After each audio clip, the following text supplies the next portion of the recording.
Jump into our introducing Jovell Rennie. And Jovell is a Trinidadian-born, Anchorage-raised artist. His early photographic work focused on sharing his experiences of Alaska with a global audience through social media such as Instagram and Twitter, the web, through BuzzFeed, CNN, Complex, and High Snobbity, and print-based outlets. He's continued to use photography as a means of expression and connection within his community. In 2018, Jovell co-founded Akela Space, where he's broadcasting from tonight, a gallery showcasing contemporary Alaskan art and developing projects at the intersection of art and social justice. Rennie organized the exhibition I Can't Breathe in 2020 in response to the murder of George Floyd at the hands of the Minneapolis police. He's also the creative lead for the Black in Alaska Storytelling Project, vice chair of the Municipality of Anchorage Arts Advisory Council, and previously served as an advisor for Black Lives in Alaska, Journey, Justice, Joy, an exhibition at the Anchorage Museum. With that, I think I'll turn it over to Jovell and he can talk about his work. So take it away. Cool. Thank you, Mike. Hey, everybody. Thanks for being here. I got to remember there's 2 cameras. So if you see me looking at the screen, I promise I'm not avoiding eye contact or anything. But yeah, thank you for being here. I'm probably going to talk mostly about a body of work that I have at the Anchorage Museum right now, titled The Place That I Call Home, or The Place I Call Home. It has to do largely with my views and interpretation of Alaska as somebody who grew up here. Growing up here, we saw a lot of similar works, a lot of like landscapes and things that displayed the vastness and, you know, the wild frontier, or language that has been used in the past, but it didn't really feel like home to me. Alaska has, I mean, it's home to a lot of people, but it looks different for a lot of people. For me, the body of work is about exploring like textures and people and community and things that make me feel like home. So I'll probably go through some of that work and talk about it. I'll probably touch on the Black in Alaska project, talk about Akela Space and what's next for me and Young, and go from there.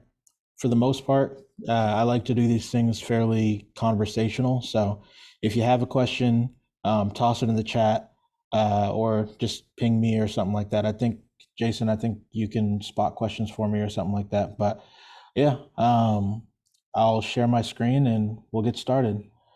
All right. So this folder is work that is currently featured. Oh, one sec. Currently featured in the exhibition. And I'll kind of walk through some of the images and talk about some of my favorites. If I gloss through something, it's not that I don't love the image, it's just that I kind of want to move on to something else. Let's see, where do I want to start? I'll start with this one. This photograph is blown up in the museum, fairly large, and I'm stoked on it. Also calling for partial martial law in Russia. And I think that is not about that. I'm gonna mute that. Sorry about that, y'all. So this photo is a photo of my dad. It's titled The Man, just because he's the dude, you know, he's the guy in my life that taught me a bunch, whether it was a lesson that I wanted to learn the easy way or a lesson that I learned by watching him do it and being like, oh, geez, I don't want to do that. He's a hustler. He's a go-getter. He's always on the phone, always moving, always thinking about what's next and rarely in the present. This is a moment where I caught him at one of his favorite restaurants downtown, and I don't know, something about it just made me want to snap his photo. I think realizing that there weren't a lot of photos of, like, I don't really know what my dad looked like at my age. I don't really know what my mom looked like at my age, and just kind of realizing that there aren't a lot of photographs of my family, my mom, my dad, myself included. So this image, made in 2018, was around the time that I realized, like, oh man, I really got to start photographing my family more and photographing the people that I love and want to spend time with. This one, if you get a chance to see it in the Anchorage Museum, is blown up really big. It's the largest in the show, because to me, he's larger than life. You know, he's my dad. Um, he thought that it could have been bigger, which is odd, seeing as how they like busted butt to make it as big as it could be. But you know, that's him. He's never satisfied. Quick side note too: everything in the showcase that I'm going to show you tonight is all analog work, 35 millimeter, 120. All the cameras that I use to make the images are in a case at the museum. So if you swing by, you can check it out and see the variety of cameras. Some are professional, some are just like little rinky-dink cameras. To me, it doesn't really matter what you're making an image with. Like the best camera to have is whatever is within arm's reach or whatever you can manage to carry with you every day. I like to capture images that are more about feeling than they are about like fit and finish or polish. I know that drives some people crazy, but yeah, I just want you to feel a moment. I don't want you to necessarily get wrapped up in the technicality of it. So this is the first image, the man. This one, I think this is Untitled 001. This is one of my favorite images I've made in the past few years. It was just an odd scene. I really like photographing things that feel out of place or feel like they don't belong. If I talk to my therapist, they'd probably say that that's because I feel out of place and I don't feel like I belong, but that's for them to decide and me to unpack in 10 years or so. But yeah, I just like photographing things that don't seem like they should be where they are. So this one was another one, downtown Anchorage, and it just stuck out to me. It's been a favorite for a couple of years. Quick background too on the body of work. A lot of this was inspired by a few projects that I was working on. I was looking through a photo book by a guy, Saul Leiter, a couple of years ago, and there was this quote that really stuck with me about how to make profound images, you don't have to travel the world to make profound or compelling images.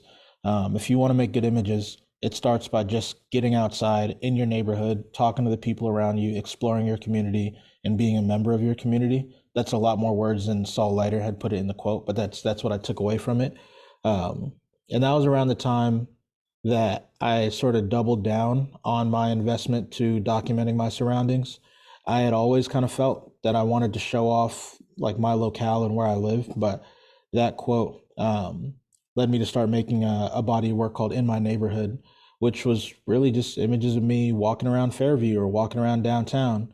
And then in addition to that, there was a body of work called Friends, which was me just taking snapshots of friends that I had that were in the creative community, or whether they were working directly in a creative field or on their way, kind of doing it as a side hustle.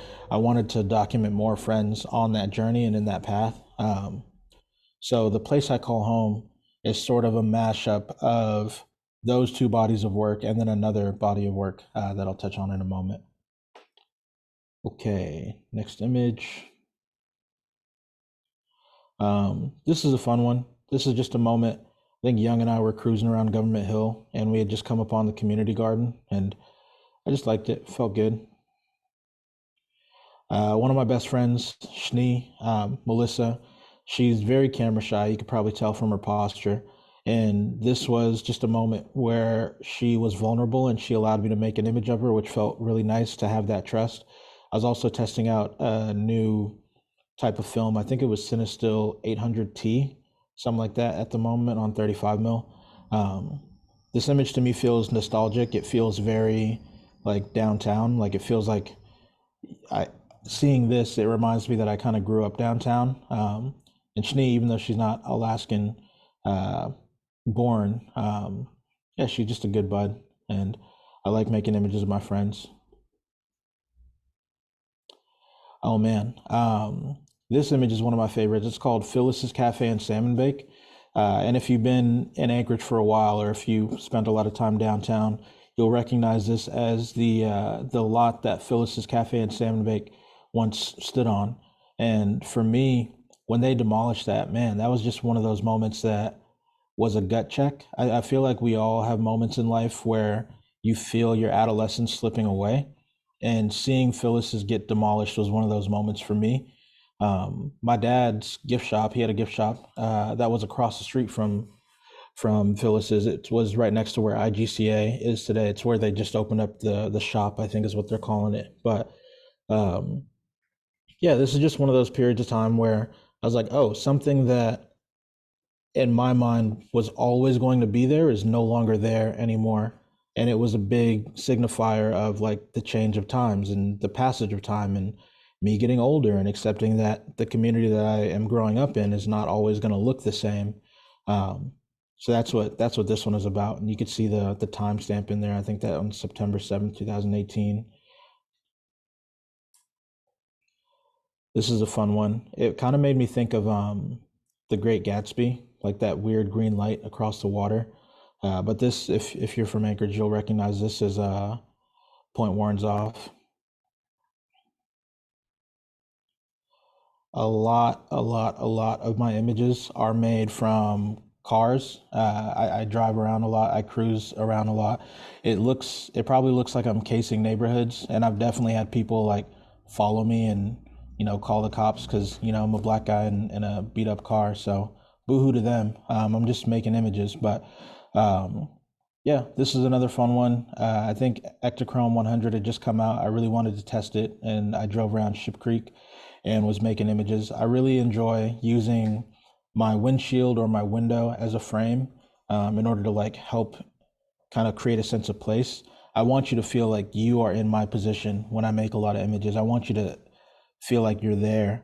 And so this is just another one of those moments that it felt good. I like the framing of it. I like driving around at nighttime, just being a lurker. Another one through the vehicle.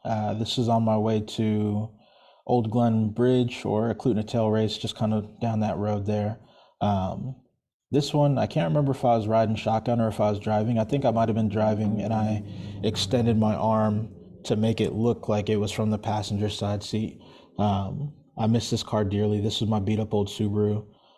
If you got a Subaru Forester, hold on to it forever. It'll treat you right if you treat it right. This image, kind of from that Friends series, this is Toddy. I'd met Toddy at a house party in Spenard, and I had never been to a Spenard house party before. I don't want to like blame this on my blackness, but I think there's a lot of things in life that I didn't necessarily jump to do because I just kind of assumed black people didn't do them. Like when I got invited to a house party in Spenard for a punk rock show, I didn't think that I was like, I don't know if I want to be there. It doesn't seem like a thing that black people do. And then I get there and I meet Toddy and I was like, whoa, another black person. And not just another black person, like another black person who is so cool and loud and just like energetic. She let me make an image of her, and it's been one of my favorites for a long time. This is Quinny Quinn Quinn. Quinn is a local musician. They're a rock star. If you haven't heard his music before, one of the things that I really liked about this is that it's Quinn in his element. This was a set that he did at Willowa with a temporary band called Quinn and the Christophersons. It is really cool. It's like super grungy, kind of, late 80s, early 90s Nirvana, like I Live in Olympia, Washington vibes. But my favorite thing about this is that Quinn is sweating buckets, exhausted, and they're just slamming LaCroix, which I thought was so cool. And so, like, just so young person in Anchorage vibes. Instead of slamming a beer or something like that on stage, he's just going through can after can of LaCroix. And I thought that was really funny and kind of whimsical to me. Um, but overall, yeah, capturing a friend in their element was a fun moment. Some sunsets. I'm going to breeze through these a little bit quicker. Let's see.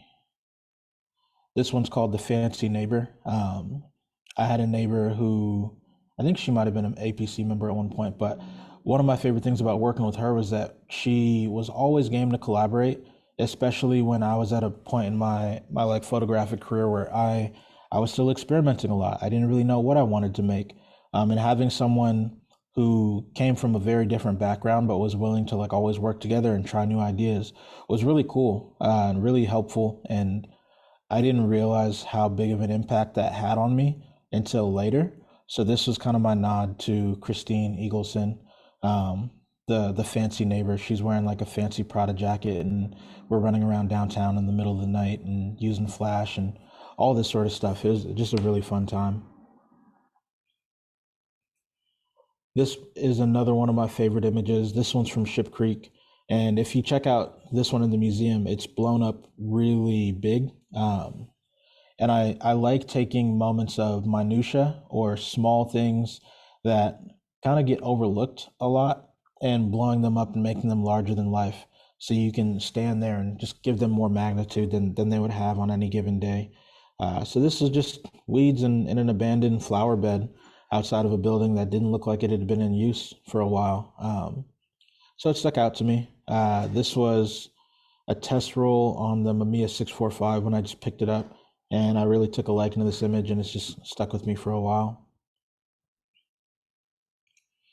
Some more scenery.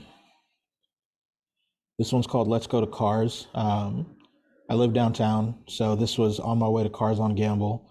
And I think one of the things that's pretty fun about where I'm at and like my position in life, I can go for a walk to Cars on Gamble at 11:30 at night and not feel weird about it. So I think that opened me up to some photographic opportunities that others might not pursue. And this is just a fun moment, just driving by or walking by in this case and seeing the tree with the hoarfrost and everything so stark. This is a little Olympus point and shoot that pretty much lives with me. Cold Flight. This was taken on a flight out to a remote lodge.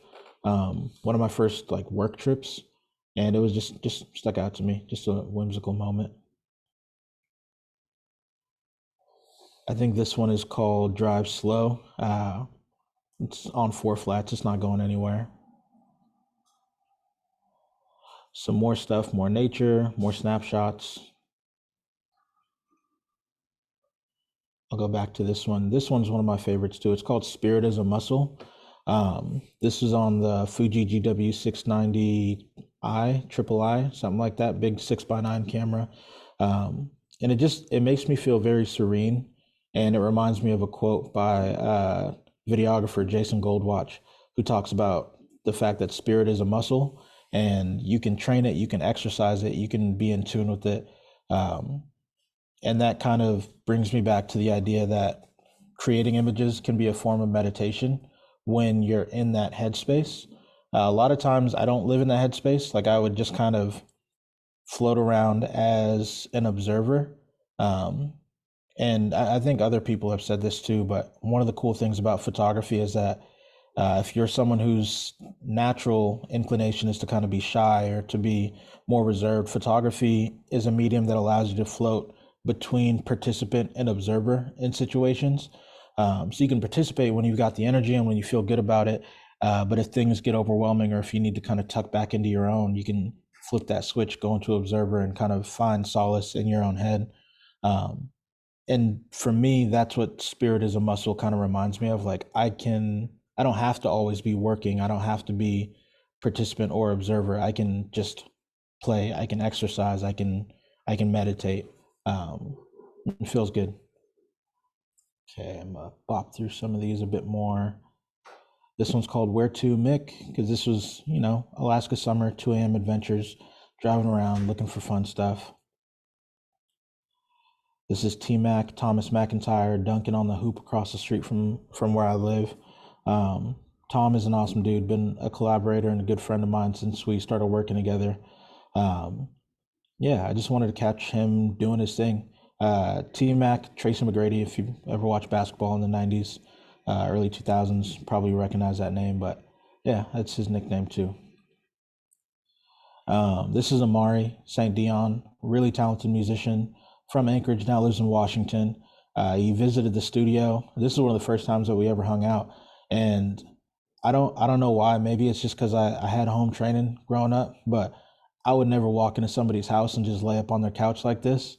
And so it was very, very funny to me that upon one of our first interactions, my man just made himself super comfortable in the studio, which was cool. And I just wanted to make a quick snapshot of it. This is Big Love with Micah, one of my partners. This is really cool because I've never really set out to make images with someone who I'm like romantically linked to. Um, and so it was a cool practice to like go out and make images intentionally and not just take goofy snapshots. This is Whitney, just a walk with a friend. Small moment, but an image that really made me happy. This one, I can't remember what that one's called, but taken in Valdez. This is Little Love. This is the counterpiece to Big Love. Again, small moments, minutia, and just trying to hold on to that. I think that's one of the things that I like about working with a variety of cameras. I found that when I set out to make images and I'm using a larger camera, the moments kind of change. Like if you prepare to make an image with a larger camera, it seems like everybody changes. You know, they like fix themselves, sit up straight, and they adjust. And the moment that kind of caught your eye to begin with doesn't seem to it fades a lot quicker. And so I took to shooting with point and shoots a lot of times because they weren't obtrusive. Like I could just pick them up and snap a quick photo before the moment changes. It didn't feel like it was adding pressure to the situation, which was really helpful. And I think led to me making more images that I felt really strongly about. And what I mentioned in the beginning, if you were around for it, I'm pretty big on making images that capture feeling more than I am making like technical images. And I think that the smaller cameras lend themselves to that.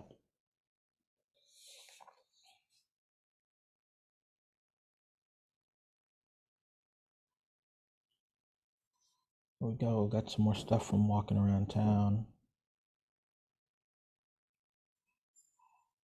Let's see. Yeah, this one was just funny to me. I don't know what's wrong about the track, like why it's a foul track, but again, like small whimsy, um, things that just make me laugh or kind of strike me as odd.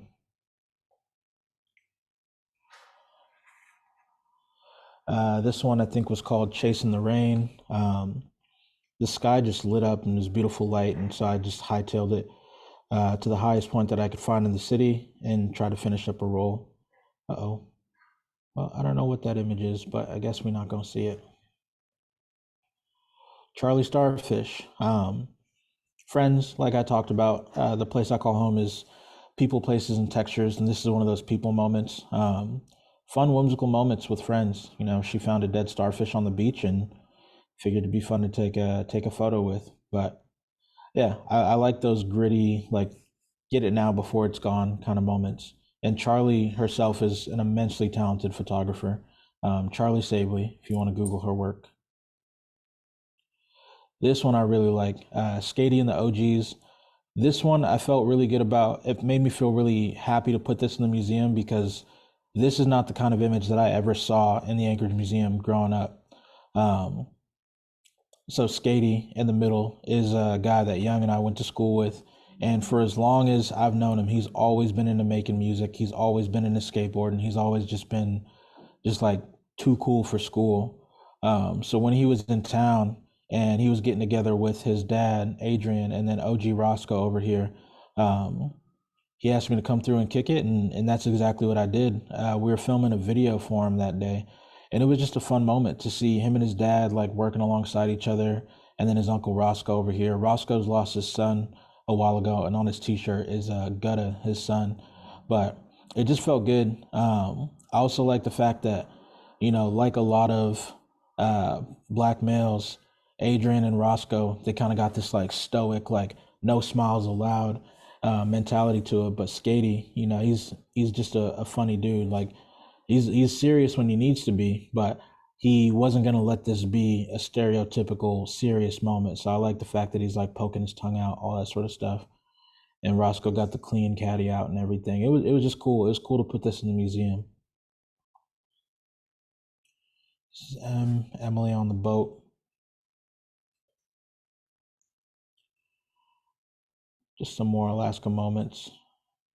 Mount Miowa. This one is really fun. One of my friends, Miowa, she used to work for Alaska Public Media.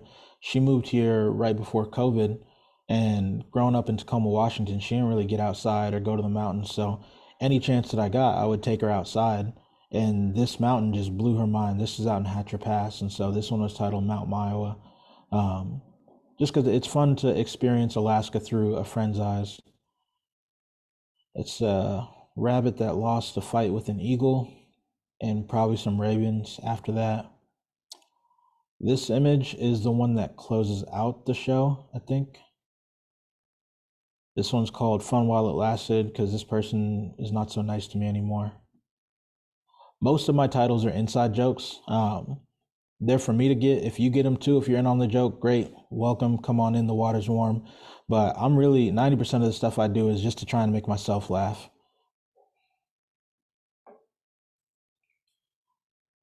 Okay, got a few more. We'll see what loads. And then I'll jump over into the other body of work. Okay, I think that might be the last one for this. I'll take a quick pause. Does anybody have any questions or anything that they want to toss in the chat before I move on to the next body of work? Okay, I'm gonna start moseying my way over there, but if you got anything, toss it in there, let me know.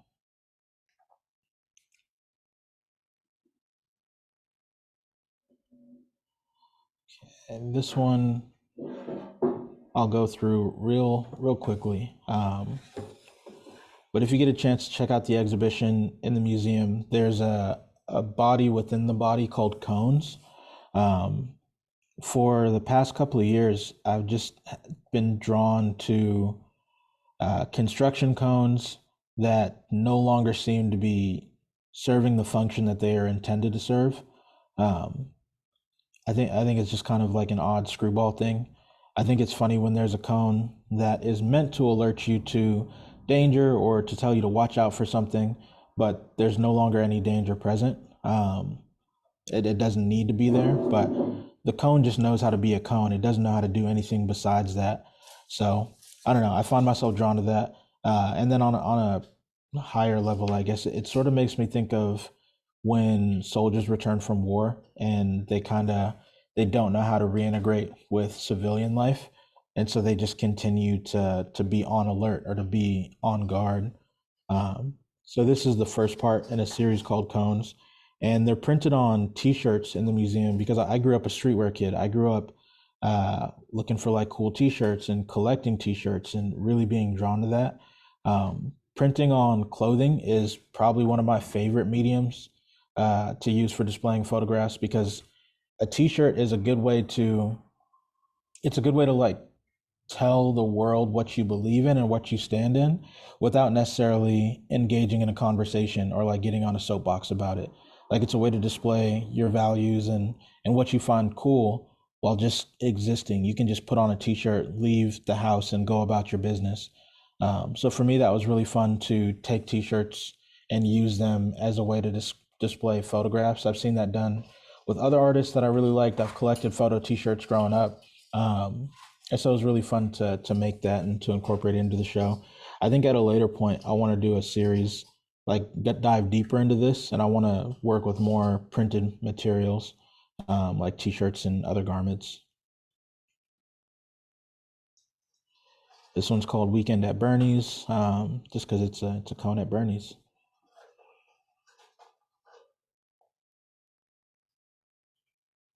Oh, I don't know if this one's gonna load. Oh, there we go.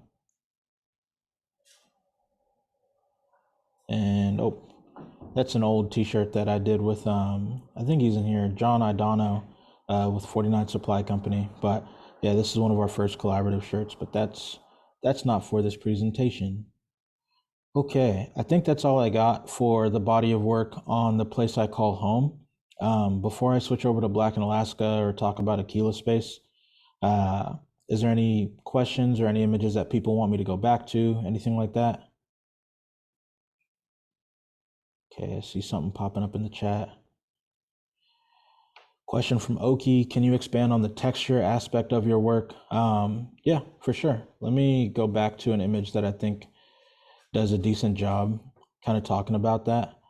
So when I say texture, I think what I'm trying to say is images that give you that tactile feeling, or images that are more evocative of a feeling than anything like visual. Um, and so for me, that kind of ties back into the minutia or the smaller things. Like I think this, I would call this a texture image. It's not necessarily like I don't know, it's not a picture of a cat. It's not just like a happy-go-lucky random. I mean, it's like not really of grand importance, but it's small and it adds detail. It adds that little bit of grit to the body of work. Let me go back and find another texture image.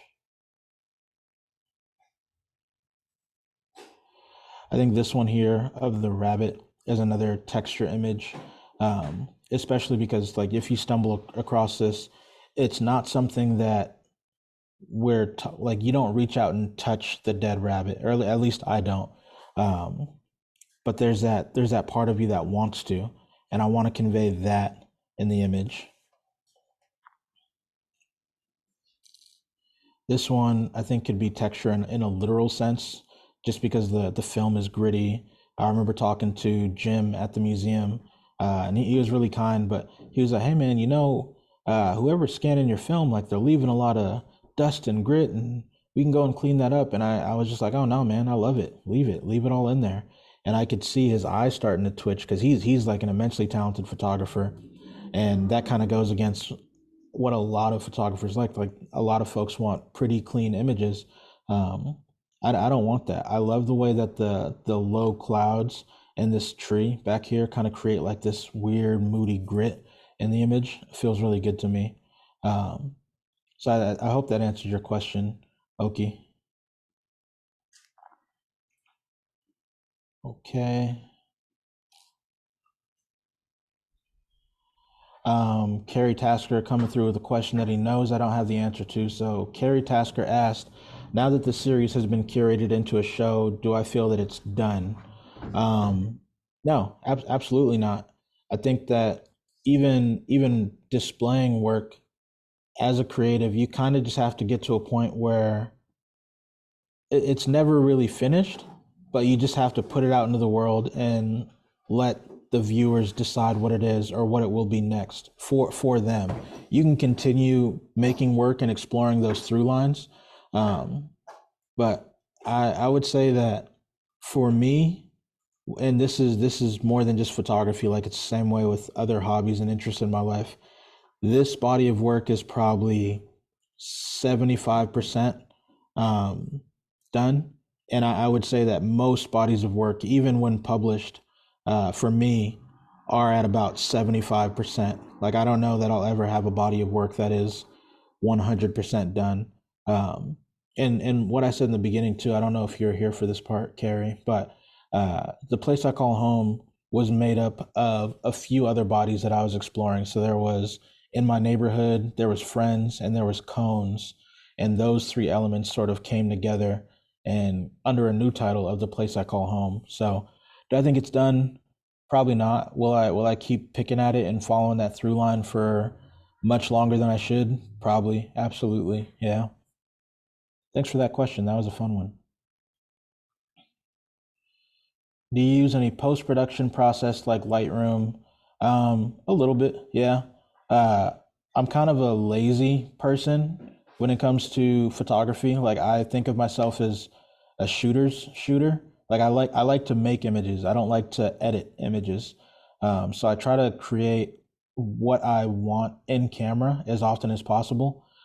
Depending on how my scans come back from the lab, I might tweak it a little bit. But for the most part, I don't like to edit a ton. I do edit in Lightroom. Lightroom's pretty good for batch edits or if I need to make small tweaks to a bunch of images. But no, and some folks say they like to shoot film because they don't have to edit, and some folks who maybe are purists will say that you're not supposed to edit your film. But I mean, it doesn't really matter. Like you could send the same roll to 3 different labs and it would come back 3 different ways for the most part. So there's already a process of editing and curation and like fine tuning details, regardless of whether it's digital or analog. So I'm not super attached to that. I make it look how I want it to look, and then I keep on rocking. Thank you for that, Cheryl. Okay. Playing devil's advocate. If the camera that you use doesn't matter, why put the cameras used in the glass case and mention which camera was used for which photo? So Young, the guy who's sitting next to me, one of my best friends and also the biggest freaking pain in my butt, is asking this question. I think putting the cameras in the case. So I mean, if it was up to me, they wouldn't be in a glass case. They would be in something more like accessible. Like I want you to be able to reach out and touch them and play with them and get a feel for the different things. I think I mentioned it during this presentation because a lot of us who are here are like-minded individuals and we kind of nerd out about those details. But overall, I want people to feel that they can pick up anything, whether it be their phone or a disposable. We got like a disposable in the corner, and go out and make images. Like my biggest goal is for, Young, could you chill on that for a sec?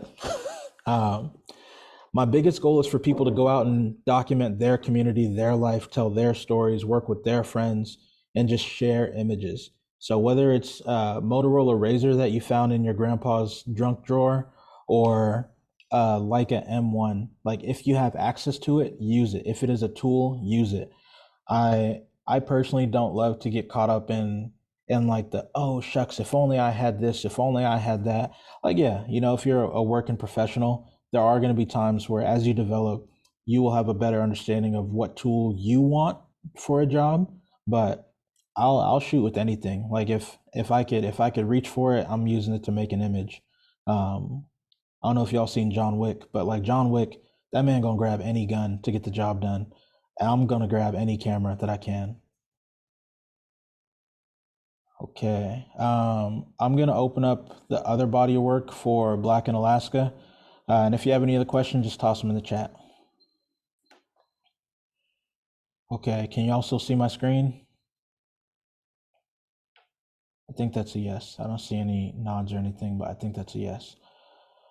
Okay, so the other body of work that I have in the Anchorage Museum right now is a project called Black in Alaska. It's a project in collaboration with the Rasmussen Foundation, and we've got a lot of support from a lot of other partners in town. But this is a project about Black life in Alaska and telling stories of Black folks. There's an old joke from Diddy, Puff Daddy, depending on how old you are, about how there's no Black people in Alaska. And growing up here, anytime I traveled, people would often say like, oh, there's no Black people in Alaska, or like, what are you doing up there? And that running joke kind of turned into the basis for this project. So myself and the creative team, we are doing our best to get to every corner of Alaska and show that there are not just Black people living in every community, but like thriving and truly members of their community. So this project is photo, video, and written word. There's a handful of portraits in the museum right now, and they're being rotated so we can make sure we get everybody featured. But if you check out the website, which I'll put in the chat, blackinalaska.org, you can see some of the published stories. So I'll scroll down. This is Marcus Wilson. He's currently the principal at Windler, I think it is. And you can click on any of the stories here. More of a comment than a question. I like what you said about photography being a good medium for shy people. Also, the photographer being somewhere between participant and observer. Yeah, thanks, Mike. I've always felt that to be true, and it's really interesting to hear that more people are starting to feel that way too. I think as a shy guy, some of us gravitate towards photography because it, like you said, it allows us to do both. So it's kind of cool to hear that we're all kind of coming together in that sense. But yeah, Black in Alaska, telling different stories. I'm gonna see if I can pull up a little photo album. Okay.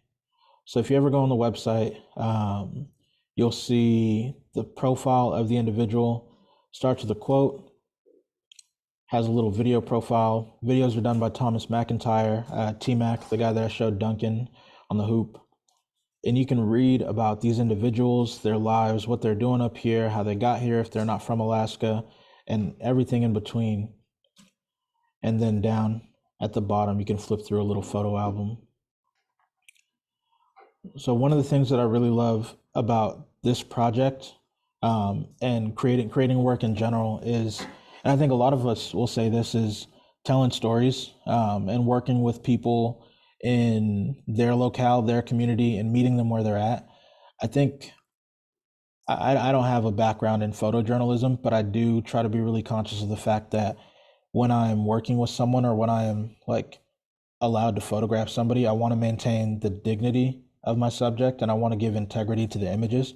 I don't want to tell a story that isn't theirs, and I don't want to like put too much of my own voice into a story that isn't mine. I think just by the nature of what we do, we're always going to have a little bit of ourselves in the work. I mean, it's just, you know, like I said earlier, you hand a camera to 3 different people and they're going to come back with slightly different images, and that is just inherent. But I really like telling stories and making folks feel good and helping them share their words.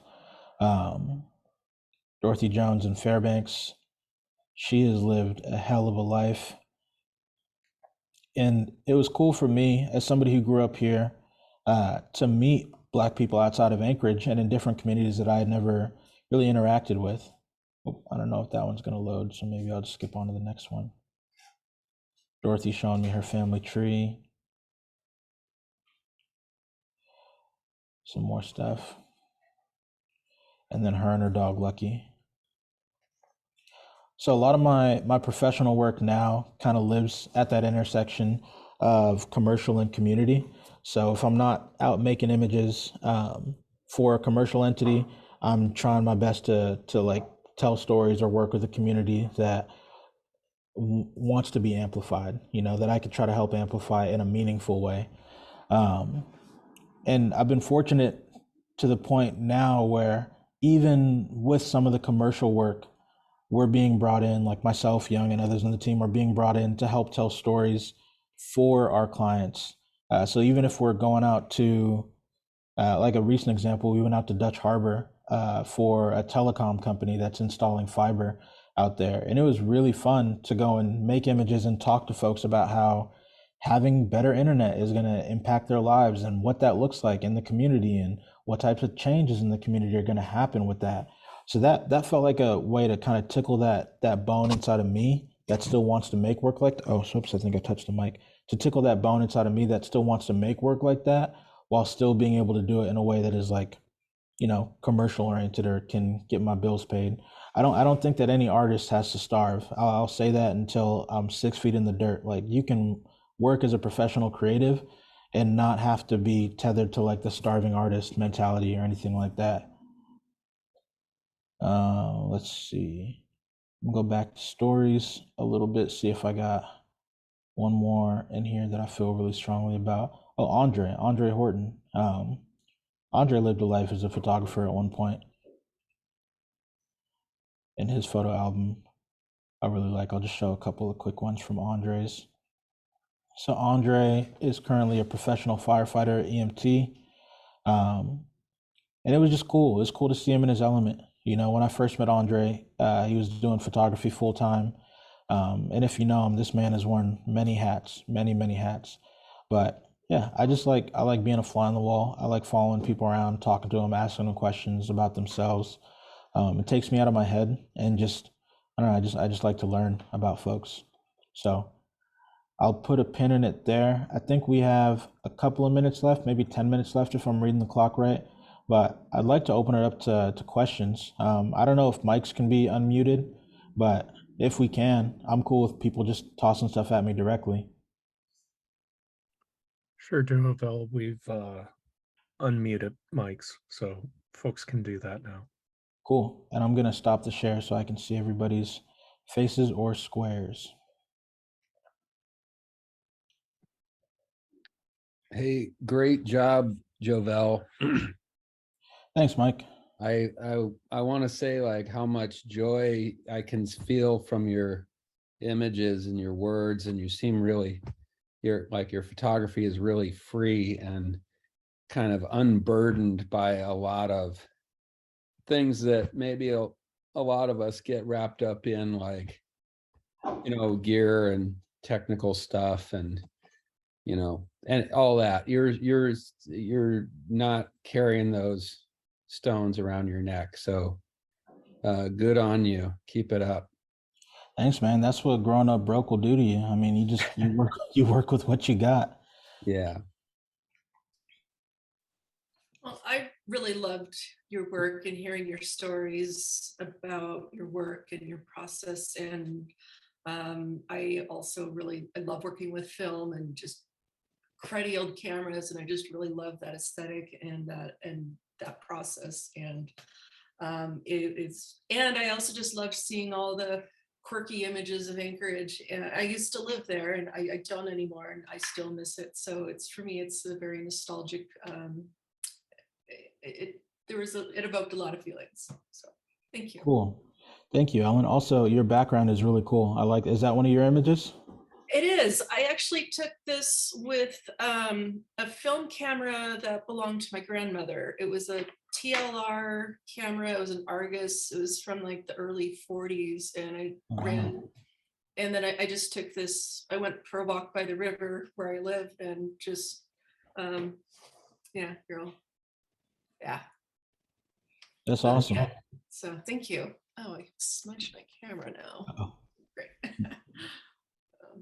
So Jovell, you mentioned that depending on what kind of camera you're using, the size of the camera, you're getting different reactions with people. Are you like pre-visualizing any of that and thinking about, I'm going out with this person, this is the right camera for that person? Are you going to get more accessible pictures because you match those cameras with the models that you're using? I think for the body of work that I showed, the only image that was made with that in mind was probably the one Schnee of my friend Melissa downtown, like in front of the mural, and that was more just like play and experimentation. I don't really do that so much these days. When I think about photography, or when I think about street photography in general, I think that my brain has been kind of developed by two photographers come to mind when I think of like what has shaped me the most, and that is Elliot Erwitt and Jovell Shabazz.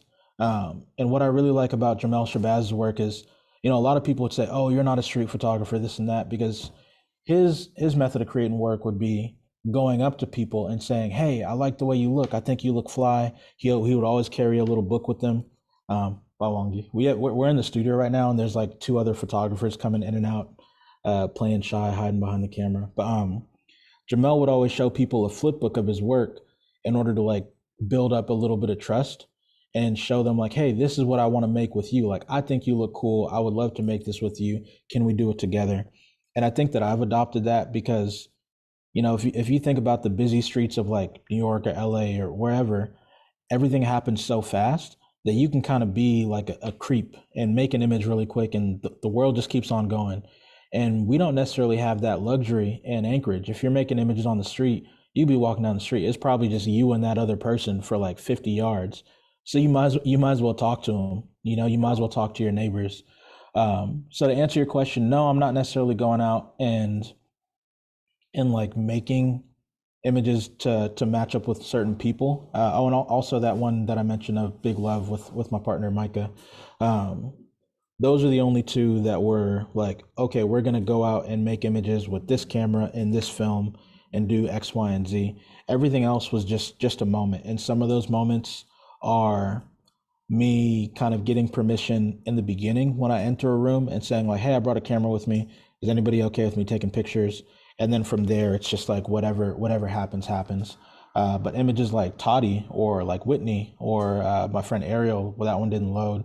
Those are moments where I'm asking permission, and it has to happen very quick. Like I'll ask permission, and once it's acknowledged, if they say yes, I try to make the image quickly after that. So there's not time to like recompose or to change the energy about it.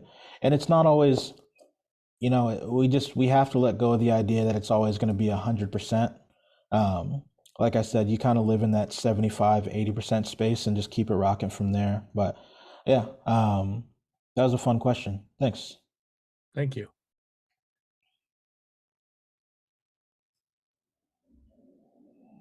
And thank you, Young, for putting those links in the chat. Okay, I think, well, we got like 5 minutes left, Mike. Oh, yeah, we can go as long as you want, as long as you got stamina for, and Yeah, I mean, I got stamina for days, but yeah, if there's no questions, I don't want to keep anybody from their nights. But yeah, Charles, do you have a question? Charles Tice just walked in. He's a great photographer. He's sitting on the couch over there. You got any questions, Charles? Any questions? No, but you literally echoed like my feeling like we had this conversation before, but I know we haven't. When we talked about street photography and the idea that it's just you and that one person from you can't sneak up on them. You can't get that candid photograph because they see you, you see them. So it those moments are there, but you have to be dedicated and a practitioner to continuously get them over and over and again when it comes to street photography in Anchorage. So I'm a genuine fan of anybody who's out there, doing it one way or the other. So I appreciate the effort and the endeavor. Cool. That's it. That's it. No, just a comment. I hope y'all caught some of that. I know he's sitting a little bit away from the mic, but I hope y'all caught some of that. Okay. Well, hey, Jovell, you didn't really talk about Akela too much, did you? oh yeah, I get shy when I talk You want about a quick Akela. mention what goes on down there? Yeah. So Akela Space is a gallery that we opened up a couple of years back. Initially, it started because myself and a few others, we weren't necessarily happy with the process of what it took for an artist to display work in this community, especially emerging artists. It didn't seem like you can get into so that the spaces that were dedicated to art, it didn't seem like you can get into those spaces without having like some sort of prestige associated with your name, or it seemed very like the barrier was there were barriers. It didn't seem like emerging artists could get in there fairly easily. And on the other side of that, you had spaces that were open to emerging artists, but they weren't spaces dedicated to the consumption of art. A lot of times it was like cafes or restaurants, or nowadays we see a lot of dispensaries and this and that, which is cool and fine and dandy. I'm happy that those spaces open up their walls to artists, but I found it frustrating to be somebody who wanted to go enjoy work, and I'm like standing over a table with a couple trying to enjoy their meal, and they're looking at me like I'm crazy, and because I'm just staring at the wall. The artwork was not the primary reason for people to be in that establishment, and so it was often just an afterthought. In some of those spaces, it wasn't fun as an artist if you were trying to sell your work to be in that space, and they say, okay, well, we take 40% commission off the walls. You can come in, set up the night before, and you can hang out from 5 to 9 on Friday, and then we'll call you if anything sells later that month. That process did not feel good. It sucked. It really freaking sucked. And so we opened up Akela Space as a way to kind of give back to the community that had created work and held space for us, but also to carve out a space that was accessible for artists, regardless of where they were in their journey. So we've hosted artists who were still figuring out if they wanted to be full-time artists, and we've hosted artists that were bigger names and kind of everybody in between. So that's how the space kind of came to be. The front of the space is the gallery where we showcase the work. The back of the space where I'm sitting right now is the studio and kind of the workspace where we do the stuff that's a little bit more commercial oriented. Over the years, we turned 5 in February, which is crazy to think about. But over the years, we've hosted different art shows, different community projects. We've been a community space for people to come and meet. During COVID, we were kind of like a prohibition style workspace where people can come, and as long as they were like being safe and healthy, you could kind of find your corner and work, because a lot of creatives who worked in coffee shops or co-working spaces didn't have a place to go when the city's shut down, you know, so we unscrewed all the light bulbs in the front so you couldn't tell if anyone was working back here. And as long as you came in with the mask and we coordinated in the group chat to kind of know when someone's going to be in and out of the space, we turned it into a place that could work. So yeah, we're kind of like an empty white box that is malleable and you can kind of turn it into what you need. But yeah, the space came about because we felt there was a need in the community for emerging artists to have a space to showcase work. And we wanted to fill that need. And I use the word emerging very intentionally because a lot of people might say younger artists. It does not matter how old you are, like physically, you know, you can be at any point in your career as an artist at any age. So we just want people to feel welcome. And for us, and I say us because Young is my co-founder in the space. And Oki, who's on here too, is one of the founding members. It's more important that we help you like get your message across than it is that we like the work. You know, we've shown work in here that I personally couldn't give a damn about. Like it wasn't my taste. That didn't mean it was good or bad. It just meant that it wasn't my taste. But if the artist can speak to why they made what they made and they can speak to the intention of their work, we want to help display that.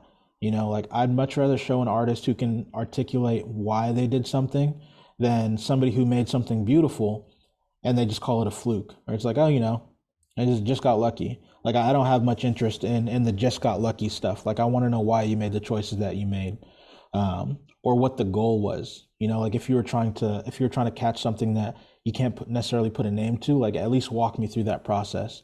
And if we get behind your process, we want to help show it off. So yeah, that's Akela Space. And Sean, what'd you say? I might have missed this earlier, but do you ever ask permission to use an image of someone after you've taken it in order to get the most candid picture possible? Or what is that? Or does that go against your ethics as a professional or perhaps local laws? Let me read that one more time. Ask permission to use an image of someone after you've taken it in order to get the most candid picture possible. Do I ask permission afterwards? I don't know if I understand. Young, do you get what he's trying to say?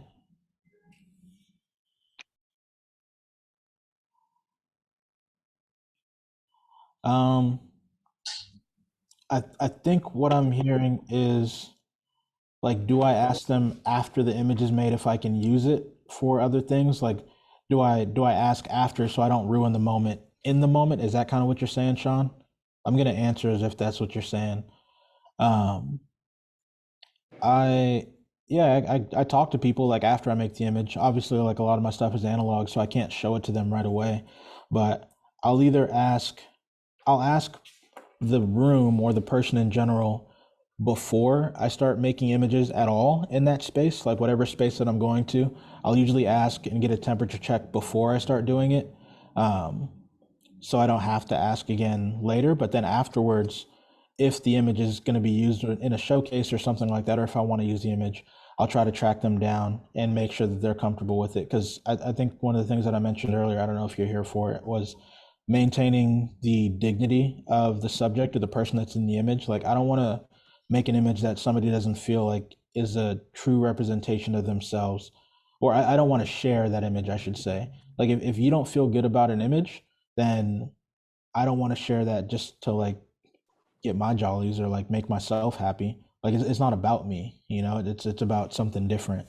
So yeah, I asked people after, like even like the image that I shared earlier of Toddy, the museum wanted to pick that one up for their permanent collection.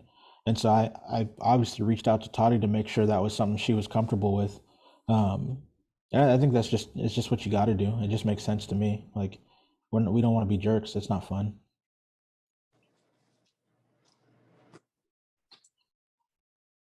And Carrie Tasker, how much creative control do you have in the Black in Alaska project? Less than 100% and more than 0.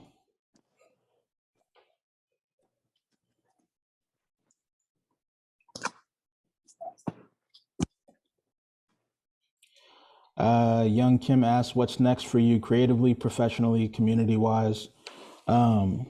Creatively, I want to get back to making images for myself. I feel like I've kind of been in a spot where I've been very fortunate to be invited to collaborate on a number of different projects that do feel like near and dear to my heart. But I kind of miss making like silly little like bullshit pictures with my friends. Like Young and I used to make pictures in his garage when we were 14. And we would like, I remember we were at a conference one time and we were jumping back and forth between the hotel beds, making images that made it look like we were floating. Um, and that was fun. It was just pure fun. And so I wanna try and find something that feels like pure fun. Professionally, we want to continue to develop Akela Space and expand the services that we can offer to our community.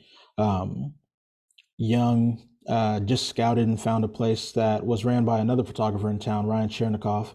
His lab, he was getting ready to pack up and close up his lab, but we're going to take over that, and it's going to be an annex of Akela Space. It's not connected to the physical space that we're in now, but we've got some big ideas for that. Community wise, just being an active member and active participant while trying to be mindful of like my energy levels and not burning myself out, because you can't really serve your community if you yourself are gassed and can't function. um, I think a thing that I'm realizing as I get older too, and I feel fortunate that maybe I've kind of been aware of this for a while, but I've never wanted to be a spotlight person. I've always wanted to be a supporter, or like somebody who played a supportive role. And Young and I talk about this quite a bit, but as you get older, you have to be comfortable shifting into a role of mentorship and like support for artists that are coming up, whether they be like we work with a lot of younger artists, and it's getting weird because now we're starting to work with people that we knew when they were like babies, who are just starting to like develop and kind of find the things that are making them happy.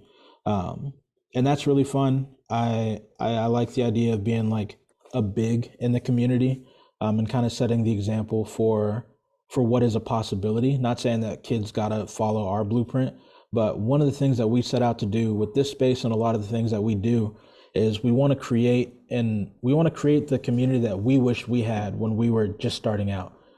So we want to have that there. Not saying that anybody has to join or like do the things the way that we do them, but we just want them to know that this community is here and it's an available resource should they want to use it. And if they say, hey, I don't want to do that, but could you help me with this? We just want to say, hell yes, as much as we can. Mike Conti asked, where is Akela Space? Akela Space is 320 West Fifth Avenue. I guess West Fifth, or I don't know how it is on the map, but 320 West Fifth Avenue, Suite 132F, Anchorage, Alaska 99501. We are the trolls underneath the bridge across from the old Nordstrom building. So if you knew where Nordstrom was and you see that bridge, we're right underneath. We're located between Madmen Studios and Circular Boutique. And yeah, we've been here for a while. Hopefully not going anywhere anytime soon. And do we need any Nerf gun donations? No, the answer is no. I mean, if you're asking me off camera, the answer is yes, but Young will literally kill me if I bring another Nerf gun into the studio. So the answer is no for now, but thank you.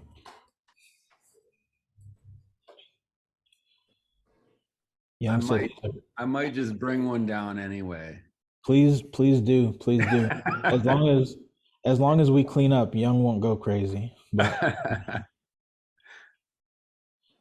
well, thanks, y'all. I really appreciate the time in the audience and let me talk about my silly little pictures. It's been great to spend time with you. If you want to get a hold of me for any reason, you can contact me and Young in the joint inbox. hello@akelaspace.com.